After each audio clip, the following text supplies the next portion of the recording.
मुल्क अस्फहान में एक मशहूर रहम दिल जादूगर रहता था जिसका नाम हामान जादूगर था। एक दिन वो अपने जादुई कलीन पर सफर कर रहा था तो उसकी नजर एक बादलों के टुकड़े पर पड़ी जिससे एक रोशनी फूट रही थी। फिर अचानक वो बादल फट गया। इसके फटने से भौचाल सा गया। इस भौचाल से वो जादूगर नीचे जमीन पर गिर पड़ा। ये तो शुक्र था कि वो जमीन से थोड़ा बुलंदी पर उड़ रहा था। जाओ वो नीचे जमीन पर गिरा तो बेहोश हो गया। थोड़ी देर बाद जब उसकी आंख खुली तो खुद को एक खूबसूरत वादी में पाया। वो जादूगर बड़ा हैरान रह गया कि वो कहाँ उगा है। फिर उसे ख्याल आलिफ के वो तो को काफ में है। फिर इसने एक तरफ रास्ते की तरफ चलना शुरू कर दिया।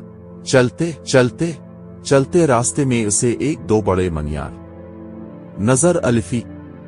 सामने बहुत बड़ा महल था लेकिन महल के अर्द गिर्द कोई नजर नहीं आ रहा था। जब वो थोड़ा उगे गया तो महल के दरवाजों पर मौजूद दरबान पत्थरों का मुजस्समा बने हुए थे। महल के अंदर सारे जादूगर और परियां पत्थरों का मुजस्समा बने हुए थे। हामान जादूगर जल्द ही जान गया कि यहाँ कोई जालिम जादूगर ने हमला किया होगा और अभी भी इस महल पर जादुई असर मौजूद था। अभी वो मायूसी के आलम में झील के किनारे पर बैठा था तो उसे झील के अंदर पानी के बुलबुल नजर अलिफी और जब उसने गौर किया तो पानी में एक खूबसूरत जल परी नजर आई। वो खूबसूरत परी पानी के ऊपर उग। हामान घबरा गया तो इस खूबसूरत परी ने कहा कि प्यारे जादूगर घबराओ नहीं, मैं यहाँ की परियों की मलिका हूँ। मेरा नाम अरसाला है।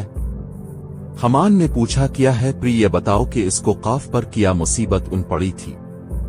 तो इस परी ने उदास भरे लहजे में कहा कि एक जालिम जादूगर जिसका नाम जबल था उसने को काफ की रौनक को दिरहम बरहम कर दिया है। हम परियों ने बड़ी कोशिश की उसे रोकने की लेकिन वो बड़ा ताकतवर था। उसने सारों को पत्थर की मूर्तियों में बदल दिया है और को काफ के कीमती घोड़े को भी अपने साथ ले गया है। ये बात सुनकर हामान गुस्से से आग बबूला हो गया और उसने इस परी से कहा कि मुझे पता बताओ कि वो कहाँ गया है। तो परी ने इसे सारी बातें बता दी। परी ने कहा कि इस झील के दूसरे किनारे पर एक कुआं है तो इस कुएं से सीधा रास्ता इस जालिम जादूगर के इलाके में जाता है। हामान जल्दी से वहां से उठा और झील के दूसरे किनारे पर उस कुएं पर उखड़ा और जल्दी से इसमें छलांग लगा दी। जाओ वो नीचे गिरा तो अपने आप को एक वसी मैदान में पाया। जब वो उगे कदम बढ़ाने लगा तो इस एक खौफनाक बड़े बड़े बालों वाला रीछ नुमा आदमी नजर आया। उसने पूछा कौन है तो वो जालिम जादूगर इतना बड़ा था कि हामान उसके सामने एक तिनका नजर आ रहा था। हामान ने कहा कि मैं जादूगर हूं और मैं को काफ का कीमती घोड़ा लेने आलिफ हूं।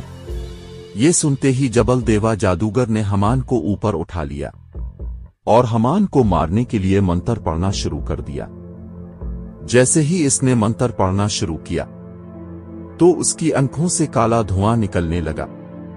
तो हामान ने जल्दी से मंत्र पढ़ा तो वो वहां से गायब हो गया।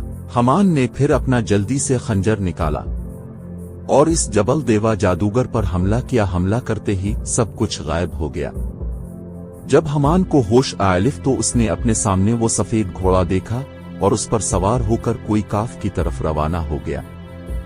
जब घोड़ा और हामान वहां पहुंचे तो घोड़े के सींग से निकलने वाली रोशनी से पूरा को काफ रौनक हो गया।